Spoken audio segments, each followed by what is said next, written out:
Bismillahirrahmanirrahim. Siirt Umut Kervanı olarak bugün depremzede olan aileler, yetim ve muhtaçlara yönelik bir iftar yemeğini verdik ve inşallah Teala 30 gün boyunca bu iftar yemeğimiz devam edecek.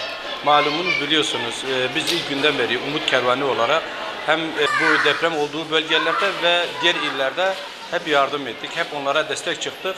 Bir de bu Ramazan ayı mübarek bir aydır. Biz dedik hem bu ayda da onlarda bir sıkıntı olmasın. Malumunuz mesela kimin evinde yemek yok ya da diyelim ki varsa da pişirme imkanı yok.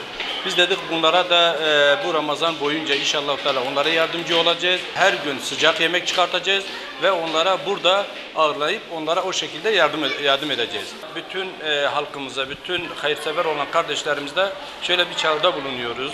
Biliyorsunuz bu büyük bir yüktür. Yani 304 kişi demek çok maddi olarak çok büyük bir yük getiriyor.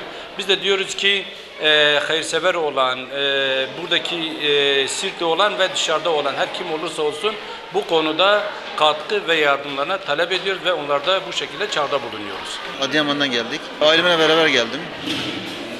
Baldızım geldi, çocuğu geldi sonradan. Ev tuttular bize sağ olsunlar. Orada kalıyoruz şu anda. Orada eviniz yıkılmış mıydı sizin? Evet. Yani normale bakarsan rehberimizin yarısı yok. Yani rehber açmaya korkuyoruz. Buruk biraz. Yani oradaki arkadaşlarımız, dostlarımız beraber fırına gidiyorduk, yemek getiriyorduk birbirimize yardımcı oluyorduk. Yani burada daha bilmiyoruz. Yani biz yabancı olduğumuz için buradaki insanlar belki hepsi bizim başımızın tacıdır. Daha şey yapamadık, böyle tam bir kaynaşma sağlayamadık. İnşallah bu Ramazan'da kaynaşacağız. Nasıl karşıladı Siirt halkı?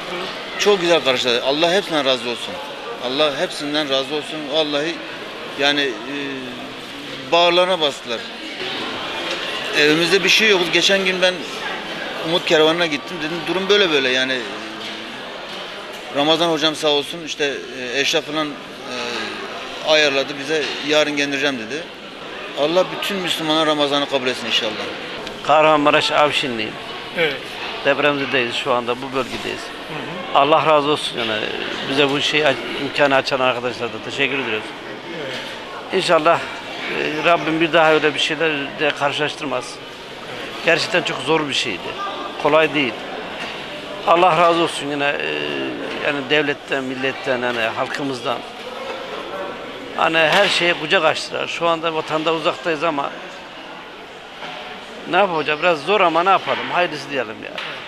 Gıdasından tut her ihtiyacımız gider evimize. Allah razı olsun. Rabbime şükürler olsun. Gerçekten Siirt'te ben memnunum. Ramazan'ı memleketten uzakta geçirmek nasıl bir duygu? Vallahi kardeşim çok zor ya. Hani bunu anlatmak dille olmaz da bu yaşamak ancak. Hayırlısı ya. Rabbim böyle bir imtihan ediyor. Alan da veren de. Muhammed ümmetinin Ramazan-ı Şerif'ini kutluyoruz. Allah mübarek eylesin. Daim ve kayyum eylesin.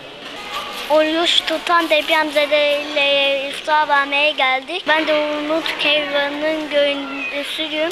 Bugün onlara yardımcı olmaya geldim. Depremzedelere yemek dağıtıyorum. Allah kabul etsin.